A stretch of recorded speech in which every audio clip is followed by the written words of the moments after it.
नमस्कार, बुलेटिन में स्वागत है आपका और मैं हूं आपके साथ जागृति खंतवाल। बुलेटिन की शुरुआत करेंगे बड़ी खबर के साथ। लखनऊ से इस वक्त की बड़ी और अहम जानकारी। बर्जर पेंट्स मैन्युफैक्चरिंग यूनिट का लोकार्पण, सीएम योगी आदित्यनाथ करेंगे लोकार्पण।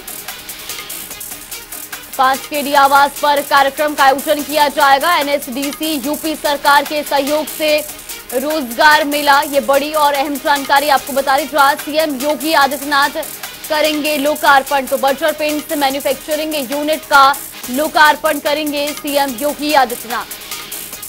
5 केडी आवास पर कार्यक्रम का आयोजन किया गया है। एनएचडीसी यूपी सरकार के सहयोग से रोजगार मेला लगाया गया है और आपको बता दें कि CM Yogi Adityanath Berger Paints manufacturing unit का लोकार्पण करेंगे। वहीं इस खबर पर ज्यादा जानकारी के लिए अनूप कुमार सिंह हमारे साथ जुड़ गए। अनूप, सबसे पहले आपसे जानना चाहेंगे, आज CM Yogi Adityanath Berger Paints manufacturing का लोकार्पण करेंगे, क्या कुछ पूरी अपडेट मिल रही है? देखिए जागृति, उत्तर प्रदेश में मुख्यमंत्री योगी आदित्यनाथ लगातार उद्योग लगाने या निवेश लाने को लेकर लगातार उनकी टीम काम कर रही है। और अभी आपने देखा ग्लोबल इन्वेस्टर समिट में करीब 35 लाख करोड़ से भी ज्यादा जो निवेश के प्रस्ताव पास सहमति बनी थी और उसी का नतीजा है कि अब धरातल पर कहीं न कहीं जो निवेश को लेकर के लगातार जो काम कर रही थी योगी सरकार, अब उतरने लगा है। आज जो बर्जर पेंट का मैन्युफैक्चरिंग यूनिट का जो लोकार्पण मुख्यमंत्री योगी आदित्यनाथ करने जा रहे हैं, हालांकि ये लोकार्पण 5 कालीदास अपने सरकारी आवास से ही करेंगे, लेकिन ये यूनिट हरदोई के संडीला क्षेत्र में लग रही है जहां इंडस्ट्रियल एरिया है। तो ये कहा जा सकता है कि मुख्यमंत्री योगी आदित्यनाथ की जो सोच थी, जो काम किया, वो कहीं न कहीं धरातल पर उतर रहा है। मुझे लगता इस यूनिट के बाद आसपास के जो ग्रामीण क्षेत्र के लोग हैं उनको कहीं न कहीं रोजगार तो मिला ही है, लेकिन कहीं न कहीं सरकार को भी इसमें फायदा होने वाला है। तो लगातार कोशिश जो रही है मुख्यमंत्री योगी आदित्यनाथ की, वो अब शुरुआत हो चुकी है। इसी जो बर्जर मैन्युफैक्चरिंग यूनिट के बाद तमाम और भी कंपनियां होंगी जो अपने जो उत्तर प्रदेश में जो निवेश के लिए अभी समझौता प्रस्ताव किया था, उस पर कहीं न कहीं अब लगातार कोशिश हो रही है। ये पहला आज का दिन है और इसके बाद लगातार जो कंपनियां हैं जो ग्लोबल इन्वेस्टर समिट में देश विदेश से तमाम जो उद्योगपति यहाँ पर सम्मिलित हुए थे, वो कहीं न कहीं अब रुझान दिखाएंगे और इसी तरीके से लगातार कंपनियां जब रुझान दिखाएंगी तो उत्तर प्रदेश में रोजगार तो बढ़ेगा ही, सरकार का रेवेन्यू भी बढ़ेगा।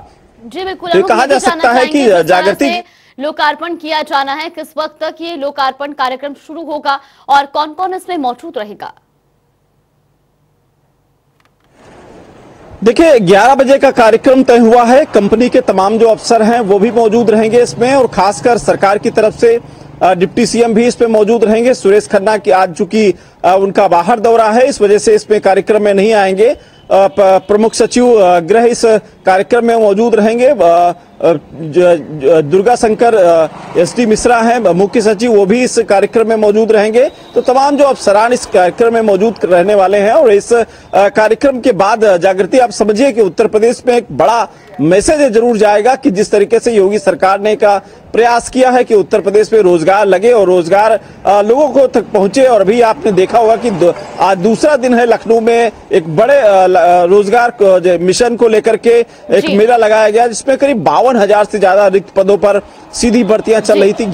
112 कंपनियां यहाँ पर मौजूद थी, वो लगातार उनसे इंटरव्यू ले रही थी। तो एक कोशिश सरकार की जो रही है कि उत्तर प्रदेश में जो रोजगार को लेकर समस्या थे वो खत्म हो, युवाओं को रोजगार मिले। तो मुझे लगता है वो कहीं न कहीं वो सार्थक हो रही है, उस कदम पर सरकार चलने का प्रयास भी कर रही है और वो धरातल पर उतर रही है। जागृति जी बिल्कुल, अनूप ये भी जानना चाहेंगे, जिस तरह से अब जो बर्जर की यूनिट स्थापित की जा रही है, किस जगह पर ये मैन्युफैक्चरिंग यूनिट जो है वो स्थापित की जाएगी?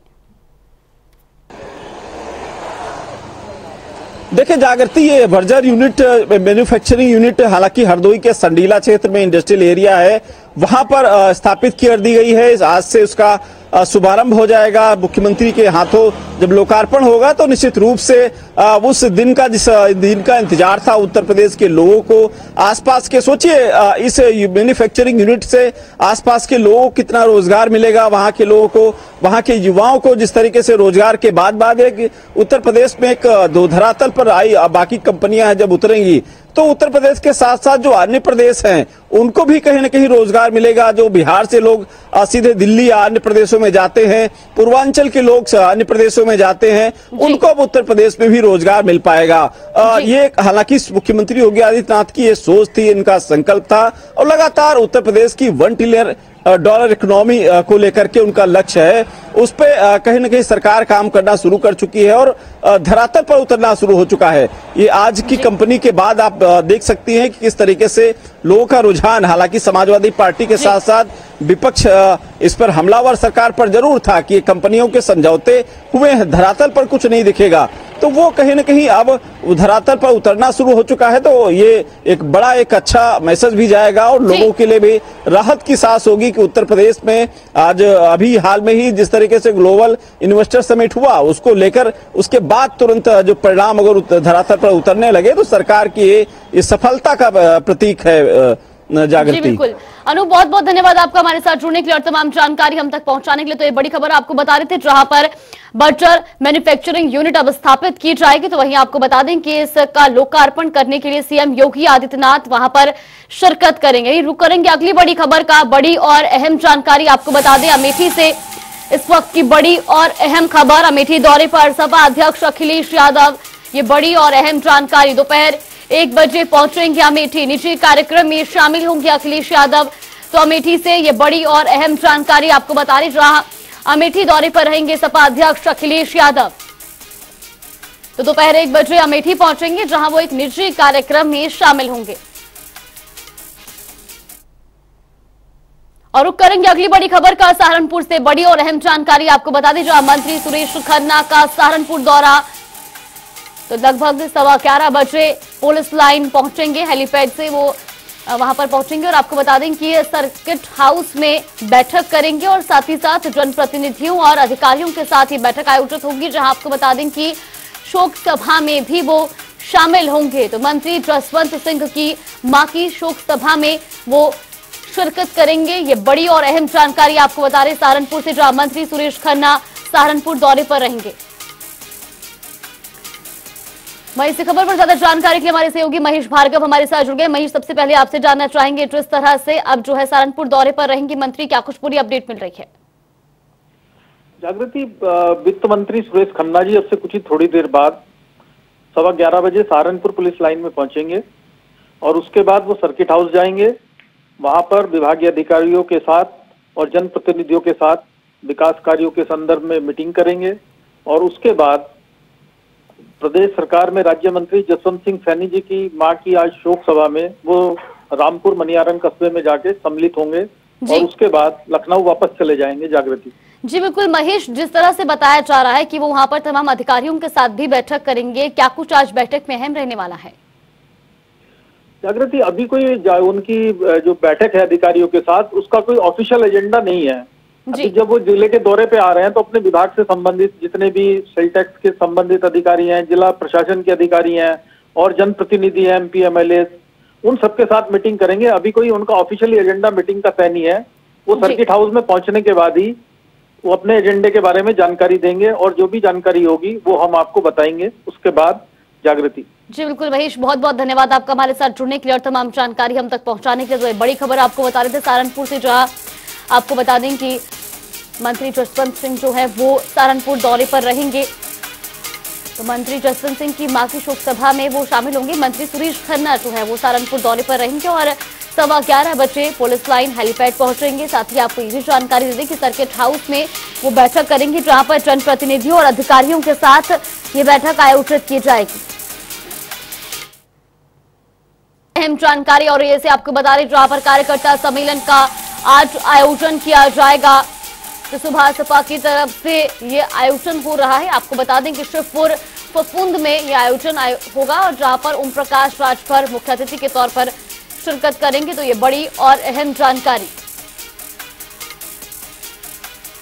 कार्यकर्ता सम्मेलन का आज आयोजन किया जाएगा। औरैया में आयोजन होना है, जहां सुबह सपा की तरफ से ये आयोजन हो रहा है। तो शिवपुर फफूंद में आयोजन होगा।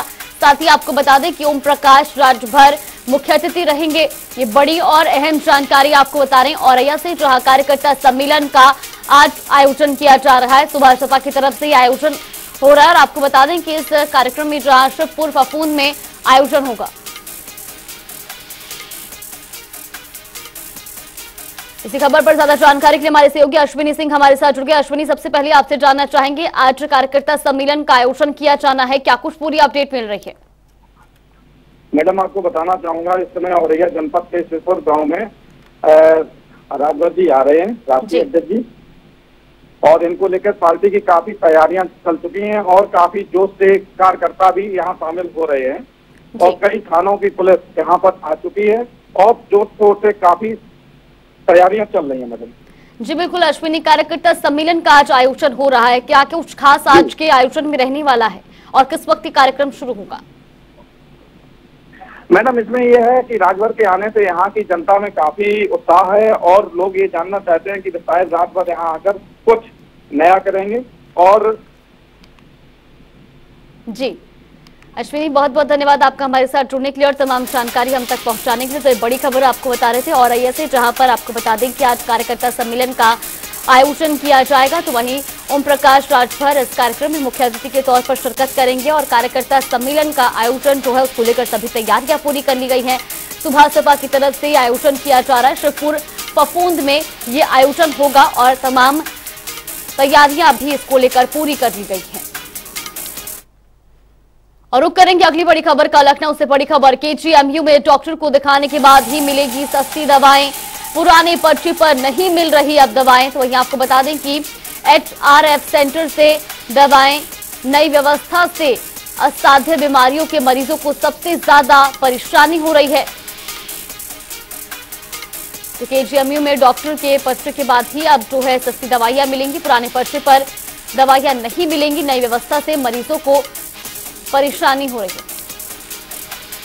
और इसी खबर पर ज्यादा जानकारी के लिए हमारी सहयोगी जया हमारे साथ जुड़ गई। जया, सबसे पहले आपसे जानना चाहेंगे, जिस तरह से पुराने पर्चे पर दवाइयां जो है वो नहीं मिलेंगी और ऐसे में नई व्यवस्था से मरीजों को भी परेशानी हो रही है, क्या पूरी अपडेट मिल रही है?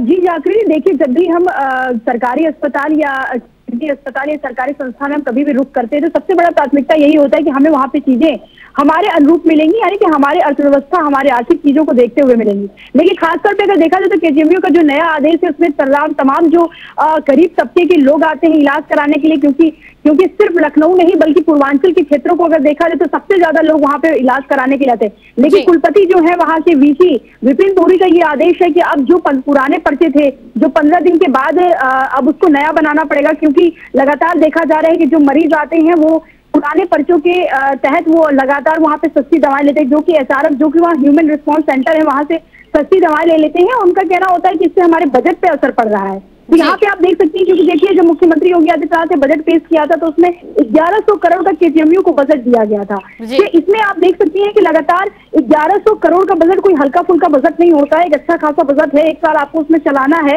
लेकिन जिस तरीके के आदेश उसमें काफी मरीजों का भी खासतौर पर सामना करना पड़े। जब मैंने भी बात भी किया वहाँ के जो प्रवक्ता है सुधीर सिंह, उनका भी साफ तौर पर कहना था कि बजट को देखते हुए हम लोगों ने ऐसा फैसला लिया, क्योंकि ये भी देखा गया है कि साफ तौर पर जो मरीज आते हैं इस चीज की उनको दिक्कत नहीं है, तो पुराने पर्चे के आधार पर गैस की दवा ले लेते हैं, पेट दर्द की दवा लेते हैं, बुखार की दवा ले लेते हैं, एनर्जिक की दवा ले लेते हैं, जिससे कि हमारे और ऐसी भी केसेस वो बता रहे थे कि जिसमें देखा गया था कि वो कम से कम झोले में भर के दवाइयां लेके चले जाते हैं। जी बिल्कुल जया, जिस तरह से नई व्यवस्था से मरीजों को भी कई दिक्कतों का सामना करना पड़ रहा है, वही केजीएमयू में अब डॉक्टरों को दिखाने पर ही जो है सस्ती दवाइयां मिलेंगी और ऐसे पुराने पर्चे पर अब एचआरएफ सेंटर से दवा नहीं मिलेगी। जया, आपका बहुत बहुत धन्यवाद हमारे साथ जुड़ने के लिए और तमाम जानकारी हम तक पहुंचाने के लिए। यहाँ रुक करेंगे आगे खबरों का, जहां रंगों के पर्व होली को लेकर उत्तर प्रदेश परिवहन के साथ साथ भारतीय रेलवे ने भी कमर कस ली है। हर व्यक्ति रंगों के पर्व को अपने परिवार के साथ मनाना चाहता है, इसलिए रेलवे की तरफ से आगरा मंडल में सर्दियों में बंद की गई कई ट्रेनों को होली के मद्देनजर शुरू कर दिया गया है, जिसमें मुख्य रूप से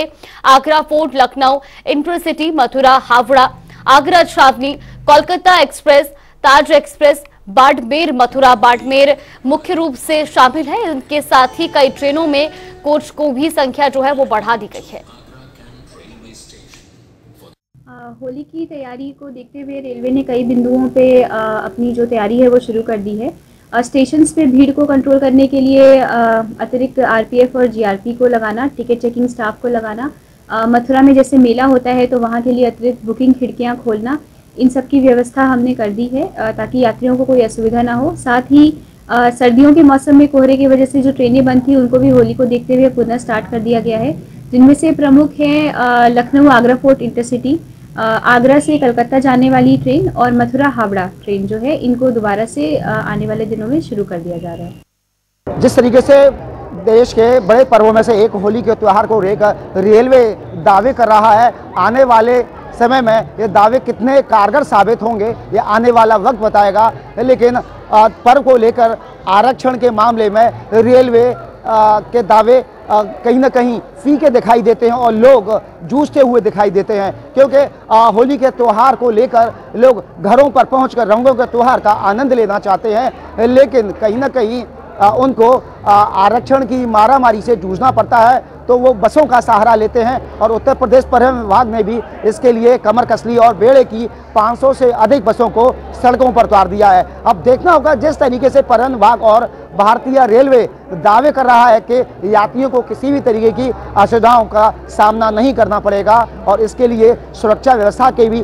पुख्ता इंतजाम किए गए हैं। और जो रेलवे का सर्कुलेट या रेलवे स्टेशन है वहाँ पर भी चेकिंग बढ़ा दी गई है। आरपीएफ और जीआरपीएफ के साथ में यहाँ पर चेकिंग की जा रही है, डॉग स्क्वाड को भी लगाया गया है। अब जिस तरीके के दावे की जा रहे हैं उस पर रेलवे कितना खरा उतर जाएगा वो आने वाला वक्त बताएगा। Ground zero Pradeep Agra. वही रुक करेंगे अगली बड़ी खबर की ओर। बड़ी और अहम जानकारी आपको बता दें, जहां जेईई परीक्षा से जुड़ी ये बड़ी और अहम जानकारी, नकल करके पास करने वाले 39 के नाम उजागर हुए हैं। वहीं आपको बता दें कि अब तक 61 नकलचियों की पहचान हो चुकी है। अपराधियों की धरपकड़ में एसआईटी जुटी हुई है। ये बड़ी और अहम जानकारी आपको बता दें, जहां जेईई परीक्षा से जुड़ी ये बड़ी और अहम जानकारी। तो वही विकास खरे हमारे सहयोगी हमारे साथ जुड़ गए। विकास, सबसे पहले आपसे जानना चाहेंगे, अब तक 61 जो नकलची हैं उनकी अब तक पहचान हो चुकी है, क्या कुछ आगे अपडेट मिल रही है?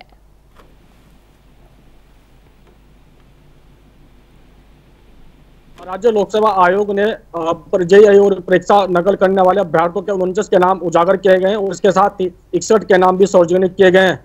साथ ही 2021 में जो जेईई और परीक्षा जो हुई थी उसमें जो है पेपर लीक सामने आया था और मुख्यमंत्री पुष्कर सिंह धामी के आदेश पर जो है इसकी पूरी जांच हुई थी और सामने आया था कि जेईई और जेईई का भी परीक्षा जो है लीक हुई है। तो ऐसे में जो है जिन अभ्यर्थियों के नाम और सार्वजनिक किए गए, तो कहीं ना कहीं एसआईटी की टीम लगातार इन पर कार्रवाई करी और सभी को जो कारण बता नोटिस जारी भी इन पर किया गया था और जो भी नोटिस का जवाब नहीं दे रहा तो एसआईटी कहीं ना कहीं उनकी धरपकड़ में अब जुट गई। तो ऐसे में लगातार जो एसआईटी हरिद्वार टीम है वो पूरी तरह से जो है मुस्तैद और कहीं ना कहीं जो नकलची जो भारतीय उनकी कहने की गिरफ्तारी करने में लगी हुई है। जागृति जी बिल्कुल विकास, बहुत बहुत धन्यवाद आपका हमारे साथ जुड़ने के लिए और तमाम जानकारी हम तक पहुंचाने के लिए। खबरों में आगे बढ़ेंगे। 13 मार्च को उत्तराखंड की धामी सरकार विधानसभा में अपना आम बजट पेश करेगी। साथ ही नकल कानून लाने के बाद सरकार जमकर अपनी पीठ थपथपा रही है। इसके साथ ही कई बीजेपी नेताओं का दावा है कि कई प्रदेश कांग्रेस के नेता उनके संपर्क में हैं, जिन्हें वो जल्द ही बीजेपी में शामिल करेंगे। इन सभी मुद्दों पर हमारे संवाददाता ने उत्तराखंड के राज्यसभा सांसद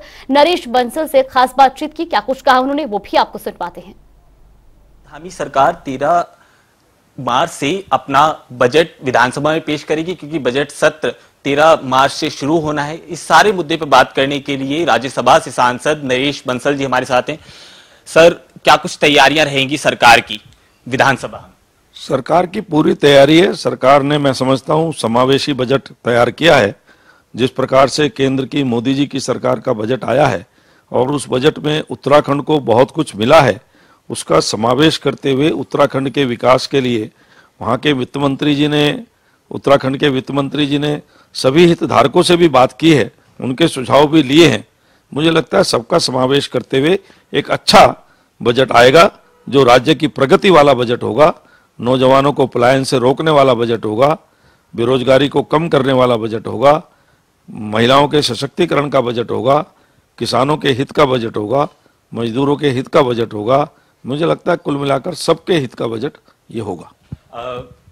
जिस तरह जनता बजट का इंतजार कर रही है, उसी तरह कई बीजेपी के नेता हैं जो अपने पदों का इंतजार कर रहे हैं और उन पर किस तरह से उनके विराम लगाएगी उनके इंतजार पर बीजेपी, क्योंकि बहुत सारे पहले कह रहे थे कि लिस्ट होली से पहले आएगी, अब होली के बाद की है, तो लगातार बीजेपी नेताओं का इंतजार बढ़ता जा रहा है। देखिए, स्वाभाविक है, जो राजनीति में काम करते हैं और उनकी महत्वाकांक्षाएं भी होती है और वो योग्य भी होते हैं। शासन में सत्तारूढ़ दल के ऐसे लोगों को, क्योंकि सबको टिकट नहीं दिया जा सकता, तो ऐसे लोग जो योग्य होते हैं और जिनका लंबा सार्वजनिक जीवन होता है, उनको विभिन्न निगमों में, बोर्डों में स्थान दिया जाता है, दायित्व दिया जाता है। और उस पर भी मैं समझता हूँ हमारी पुष्कर सिंह धामी जी की सरकार और संगठन दोनों मिलकर पूरा मंथन कर रहे हैं, और मुझे लगता है जल्दी ही उन लोगों को जिनको मिलना है उनकी लिस्ट में जो होंगे, मुझे लगता है जल्दी उनकी ये इच्छा पूरी होगी। नकल कानून लाने के लिए सबसे पहले तो शुभकामनाएं आपको, आपकी सरकार को। आपको लगता है कि सफिशिएंट है और इस तरह से आरोपियों जो अपराधी हैं उन पर नकेल कस पाएगी? निश्चित रूप से जिस प्रकार के 3 प्रावधान विशेष रूप से हैं, संपत्ति को जब्त करना और 10 करोड़ तक का जुर्माना करना, उम्र कैद करना, ये ऐसे हैं कि जिस पर व्यक्ति को 1000 बार सोचना पड़ेगा इस काम में कदम बढ़ाते हुए। ये उसके उस ओर बढ़ने के कदम को रोकने वाला कानून साबित होगा। मुझे लगता है कि इसके बाद इस प्रकार की घटनाएं रुक जाएंगी। लगातार उत्तराखंड बीजेपी के नेता कहते हैं कि वो कांग्रेस के नेताओं को तोड़ रहे हैं और सरकार में जल्दी शामिल होंगे। कांग्रेस बहुत ज्यादा कमजोर कड़ी बन चुकी है, मगर आप लोग कभी खुलासा नहीं करते उस बात का कि आखिर किस नेता से आपकी बात चल रही है। लगातार करण महारा जो प्रदेश अध्यक्ष है कांग्रेस के, उन्होंने भी कहा कि बीजेपी की जो बातें हैं वो सारी हवा हवाई हैं। अब जिन्होंने कहा है ये तो वो बताएंगे, क्योंकि मैं उस प्रक्रिया में नहीं हूं, मेरे संपर्क में कोई नहीं है। आपके संपर्क में कोई नहीं है। बहुत बहुत शुक्रिया हमसे बात करने के लिए। राज्यसभा सांसद नरेश बंसल जी हमारे साथ थे, जिन्होंने बजट को लेकर जनता को आश्वासन दिया है कि आगामी उत्तराखंड का जो बजट होगा वो जनता के हित में होगा, किसानों के हित में होगा। इसके साथ ही जो भी मुद्दे नकेल कसने के लिए अपराधियों पर लाई है वो वाकई में काबिले तारीफ है, जिसकी प्रशंसा बाकी प्रदेश के नेता और मुख्यमंत्री भी कर रहे हैं। अब आने वाले समय में देखने वाली बात यह होगी कि अपराधियों पर यह किस तरह का शिकंजा बनकर साबित होता है। कैमरा पर्सन मोनू के साथ केशव पांचाल, जनता टीवी, दिल्ली। चलिए बुलेटिन में फिलहाल के लिए बस इतना ही। आप बने रहिए हमारे साथ। नमस्कार।